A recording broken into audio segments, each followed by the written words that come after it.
Jadi kalau kita lihat kaum lemah yang memperjuangkan keadilan itu bukan hanya sekedar lemah, tapi yang lebih lemah. Jadi kita lihat misalnya kaum lemah dalam arti kata rumah-rumah yang tanah-tanah yang akhirnya digusur. Mereka bukan orang lemah, mereka orang menengah. Tapi yang meminta untuk digusur jauh lebih kuat. Dan karena jauh lebih kuat, maka mereka akhirnya tergusur. Apalagi terakhir ada berita bahwa pengadilan saja belum ada putusannya, kok sudah bisa dieksekusi. Jadi apa sebenarnya yang perlu dikoreksi atau kritisi pada pemerintah ini?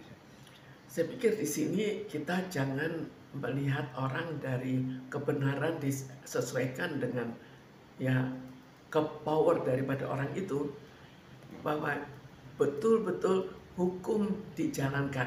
Di mana-mana sudah diteriakkan hukum sekarang sudah tidak dijalankan sehingga keadilan tidak terwujud. Iya sama. Berarti ada kesamaan dengan apa yang Ibu alami, di mana Ibu malah diminta untuk mengembalikan gaji, tunjangan, kemudian ada dendanya sampai mencapai total 140 miliar. Itu sudah sampai di mana perjuangan Ibu? Ya, memang di sini ada persamaan. Persamaannya, saya bukan orang lemah. Cuma orang yang menggugat saya jauh lebih kuat. Bisa dibayangkan bahwa akhirnya gaji selama saya pernah bekerja itu harus dikembalikan.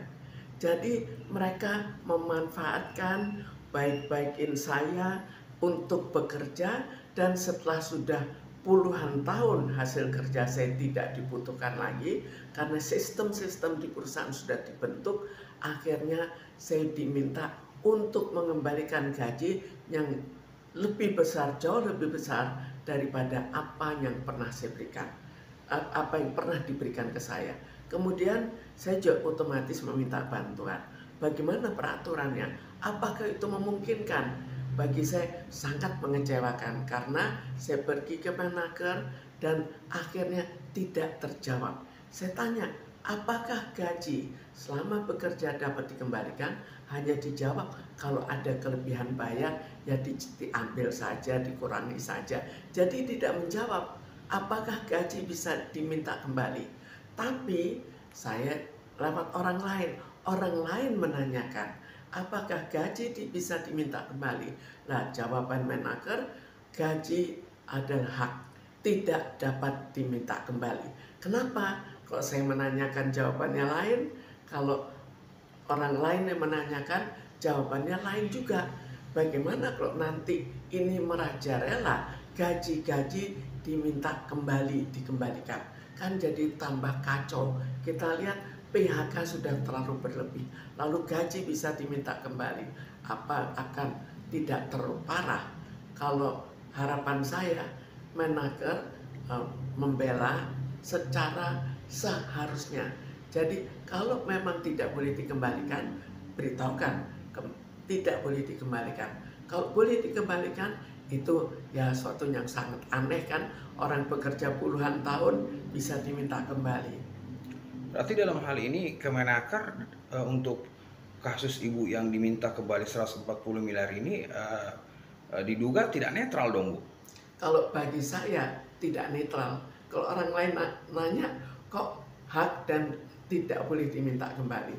Tapi peraturan untuk minta kembali itu juga tidak ada. Begitu saya menanyakan, itu juga lama sekali jawabnya. Dan lucunya lagi, tidak dijawab apa yang saya minta. Lantas bagaimana perkembangan terakhir tentang Ya, laporan Ibu di Kemenaker ini? ya ini juga belum tahu bagaimana.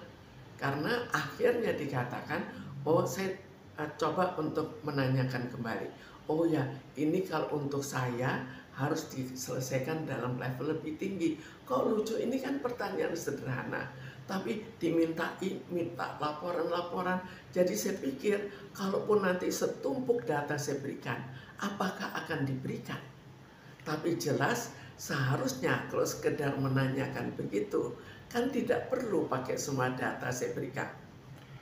Iya, ini kan putusan yang cukup aneh dari Mahkamah Agung ini, dan bukan kayak jadi presiden buruk dalam ke depan kalau misalnya ada hal-hal di mana orang ingin melemahkan seseorang dengan meminta gaji dan tunjangan, bahkan ada menyebutkan ibu melakukan pencemaran nama baik. Ini kan bahaya, Bu, ya sebenarnya. Jelas sangat bahaya, karena apa? Kita bisa bayangkan PHK sekarang juga tidak berjalan sebagaimana mestinya. Tapi kalau nanti mereka cukup mengatakan kembalikan gaji kamu selama bekerja di sini, habislah semuanya.